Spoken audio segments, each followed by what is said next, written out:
In the age of TikTok, YouTube Shorts, and 24-hour Clout cycles, going viral isn't only a purpose, it's an obsession. For millions, it's harmless a laugh, dance tendencies, smart memes, or viral pranks. But for a few, that starvation for digital repute mutates into something darker. This is the tale of a female who wasn't simply desperate for attention. She changed into willing to damage the lifestyles of the individual that loved her maximum. Not simply spoil it, however, body him for homicide. The crime became scary, the lie became worse. And the reason? A thirst for likes. It all began with a frantic 911 call on a chilly March evening in 2023. The voice on the road became that of an 18-year antique lady named Brielle Summers. She turned into hysterical, sobbing so hard the dispatcher may want to slightly apprehend her phrases. "He did it," she cried. "He shot him. My boyfriend shot him right in the front of me." The officers who answered to the call determined a bad scene. 19-12 months, antique Jackson Jacks, Riley Mendacity, in a pool of blood at the back of a strip mall in Boise, Idaho. A single bullet wound to the chest. He turned into already long gone. Within an hour, Brielle's boyfriend, Noah Green, turned into arrested at his domestic. He was stunned, confused. His palms trembled, his eyes have been glassy, and he stored repeating the identical component again and again. "I don't recognize what you're speak me approximately. Jax is dead."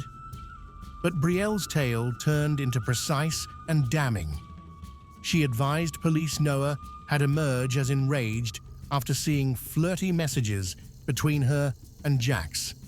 That Noah had lured Jax in the back of the strip mall underneath the pretense of speak me it out, and then pulled the trigger in a suit of jealousy. It became textbook, purpose, opportunity, eyewitness. But the interrogation room informed a one-of-a-kind tale. Noah wasn't the photo of a guilty man. He changed into scared, yes, however now, not evasive. He didn't ask for an attorney. He didn't trade his story. He stated he'd been domestic all day, gaming. His alibi wasn't bulletproof. He'd been by myself. However, his reactions weren't the ones of a chilly-blooded killer. Investigators stated how he requested about Brielle's safety first, how he cried when he learned Jax had died. Something approximately his demeanor didn't take a seat right. Meanwhile, Brielle regarded to be the best witness. On Digicam, she broke down again and again, detailing how Noah had aimed the gun, pulled the cause, and how Jax collapsed. But something approximately her grief regarded theatrical. Detectives couldn't shake the sensation that her performance was too best, too rehearsed. It wasn't simply instinct, it became enjoy. Veteran detectives had visible, uncooked grief. They'd also seen lies, and this felt just like the latter. Their suspicions grew stronger after they got preserve of Brielle's telephone. Her search history became alarming. Phrases like, "the way to sound believable in court docket," "can I go to prison for lying to police," and "a way to cross viral after tragedy" were located in her latest searches. Even extra demanding had been her TikTok posts. Just 12 hours after Jax's demise, she published a smooth-lit, tear-streaked video with sad track within the history. Her caption, "Justice might be served, was Rip Jax, Lodge gone too soon." That video were given over 1.4 million perspectives in below 24 hours, and she didn't forestall there. Over the subsequent 48 hours, Brielle published 5 extra movies. In one, she cried whilst doing her makeup. In another, she whispered, approximately trauma and recovery. "I just need to use my platform to unfold cognizance," she said in one video, barely conserving again tears. But police noticed the tone wasn't grief-afflicted. It changed into influencer-polished. As if the tragedy wasn't the focus, the spotlight was. Her follower count jumped from 3,000 to over 200,000. Her account became monetized. Every tear, each hashtag, every tragedy became content. Then came the surveillance photos. A small vape save across the alley had a protection digicam pointed at the location of the homicide. It didn't catch the shooting, but it caught sufficient. At 3:02 p.m., Jax entered the alley. At 3:04, Brielle followed him in. At no point changed into Noah seen in the region. The homicide came about round 3:07. At 3:10, Brielle exited the alley alone. Calmly, no running, no panicked calls until almost 20 minutes later. The pictures dismantled her timeline totally. When faced with the photos, Brielle's tears dried up. She stumbled over her words. "That's now not viable," she said. "He become there. I swear," but she didn't swear. Not under oath. And she couldn't provide an explanation for how the cameras neglected Noah absolutely. Investigators then ran gunshot residue GSR tests. Noah's hands and garments got here up absolutely clean, but strains of GSR have been located on the sleeves and cuffs of Brielle's jacket. She paused while proven the outcomes. "That can't be proper," she whispered, but it changed into, and in that second, the tale she'd so carefully constructed, the one she'd broadcast to masses of lots of fans, commenced to disintegrate. Brought in for another interview, she tried to stick to the authentic lie, but this time, detectives had proof, actual physical evidence, and slowly, she broke. "I didn't mean for it to move that a long way," she said, voice cracking. "He turned into threatening to submit stuff, screenshots, stuff that could spoil me." According to Brielle, she faced Jax to get him to delete snapshots and texts that might expose her dishonest on Noah. She had taken her father's gun, intending only to scare him. But in the warmth of the argument, the gun fired. She insisted it turned into an accident. But what got here subsequent wasn't now not the lie, not the call, now not the performance. That became all intentional. Instead of calling for help, she staged the crime. She blamed Noah. She published videos. She cried on Digicam. And she watched as the net praised her for her bravery and resilience. She didn't just need sympathy. She wanted stardom. And she became getting it for some time. The case went to trial within months. The prosecution laid it all out. The surveillance photos, the GSR, the phone searches, the TikTok movies. They even recovered a deleted Instagram tale wherein Brielle had written, "I sense like I'm in a Netflix show. This trauma will make me more potent." But this wasn't fiction.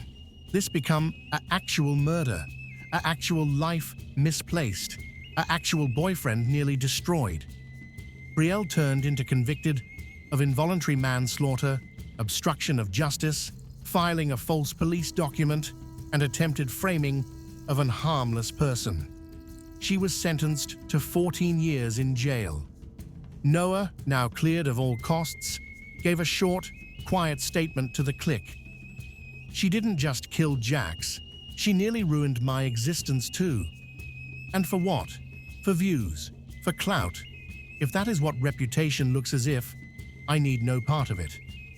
After her sentencing, Brielle's TikTok account became banned. But screenshots and re-uploads of her motion pictures persevered to circulate. Her followers, a lot of whom had once defended her, turned on her. "I feel ill that I ever believed her," one remark examine. "Clout chasing has long gone to some distance," study another. Her name have become a cautionary tale, now not simply in the global of actual crime, however in schoolrooms, psychology journals, and even media ethics seminars. Creators throughout YouTube made documentaries breaking down the timeline, the evidence, and the manipulation. One video titled, "She Lied to the Whole Internet and Almost Got Away with It," crossed 10 million views. Even Netflix reportedly began improvement on a dramatized model of the case. But in the back of the headlines, the tale remains deeply tragic. A younger guy misplaced his life, another nearly misplaced his destiny. And it all commenced due to the fact a teenage woman wanted attention and knew that tragedy sells. In a global where likes are foreign money and trauma is monetized, Brielle Summers wasn't simply chasing repute. She changed into chasing immortality, digital relevance at any price. This tale isn't pretty much a murder. It's about a technology raised on attention, about a gadget wherein victimhood can be a logo, in which sympathy becomes influence. Brielle didn't hate Noah. She didn't even hate Jax.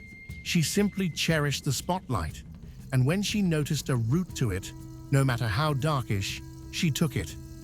After the sentencing, many commenced asking the deeper question: how did we get here? How does a youngster discover ways to manipulate a loss of life for digital repute? Experts in crook psychology pointed to a growing trend: clout sickness, an unofficial term describing excessive, regularly unethical conduct committed in the pursuit of online validation. Brielle wasn't the first to faux tragedy for interest. However, she can also be the first to let it move this far, to permit someone die, after which construct an emblem from the ashes. For Noah Green, the trauma didn't end when he was launched. Months at the back of bars, falsely accused of murder, changed him for all time. He disappeared from social media, refused interviews, and relocated along with his circle of relatives to some other country. In an unprecedented message shared through a sufferer aid institution, Noah wrote, "Every time I pay attention, the TikTok notifications sound, my chest tightens. I used to snigger at viral motion pictures. Now I marvel what's real and what's weaponized." His adventure to healing became gradual and silent, a stark contrast to the digital circus that nearly swallowed him. Meanwhile, true crime audiences and influencers started out re-examining the role they played. Many had reposted Brielle's unique movies. Some had made tributes. Others had speculated with no end in sight at the case before statistics emerged. One YouTuber who had previously praised Brielle admitted in a follow-up video, "We were manipulated similar to the police, and we helped expand a lie." The case sparked wider conversations about performative grief and how the internet often rewards emotional exploitation greater than fact. In an ironic twist, Brielle's face, once the image of a grieving survivor, have become a warning label. Schools used her case in digital ethics classes. Legal research college students wrote papers titled "The Brielle Summers Effect." Her tale, once cautiously curated for sympathy, turned into now dissected for psychology, law, and ethics. Her attempt at viral stardom had labored, just now not inside the manner she imagined. Ultimately, this story stands as a chilling reminder. In the digital age, reality may be edited, grief may be monetized, and innocence can be sacrificed for a trending soundbite. But no matter what number of likes, shares, or followers one profits, real justice doesn't come with filters. And for folks that try to play God for clicks, the net would possibly forget. However, the regulation in no way does. In the give-up, going viral would possibly win you fans, but within the court docket, it won't prevent, because behind every hashtag is a result.